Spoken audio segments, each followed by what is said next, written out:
అధిష్టానం ఇంకా రాష్ట్ర అధ్యక్షుడిని ప్రకటించలే. ఇవ్వల్ది వాళ్ళు చంద్రబాబు నాయుడు గారు ప్రకటించరు, లోనికోరు ఆయన ప్రకటించరు, ఈయన చెప్తే వచ్చిందంటే కాదు.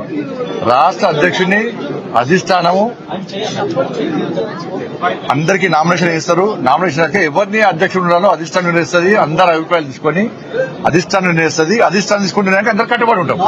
ఈ భారతీయ జనతా పార్టీ ఈ మధ్య కొత్తగా స్టార్ట్ అయింది. నాకు ఈ మధ్య కొత్తగా స్టార్ట్ అయింది. ఈ సోషల్ మీడియాలో ఉల్టా పోస్ట్ పెట్టి చూడు, లేకుంటే వేరే పార్టీలు చేస్తుంటారు అందరూ. చంద్రబాబు నాయుడు గారు లేకుంటే ఇంకో నాయకుడు చెప్తే అధ్యక్షుని పెట్టేటటువంటి పార్టీ భారతీయ జనతా పార్టీ కాదు. ఇప్పుడు అన్ని ఫాల్తు మాటలు అంటారు. వాటిని ఎవరు సోషల్ మీడియా పడుతున్నారు కూడా చూసినాను. అధ్యక్షుని కోసము అధ్యక్షుని బాధ్యత కోసం ఎవరైనా అడగచ్చు. అడగడంలో ఎలాంటి తప్పు లేదు. వాళ్ళకు రావాలని కోరుకోవడంలో కూడా ఎలాంటి తప్పు లేదు. దాన్ని ఎవ్వరు తప్పు పట్టరు.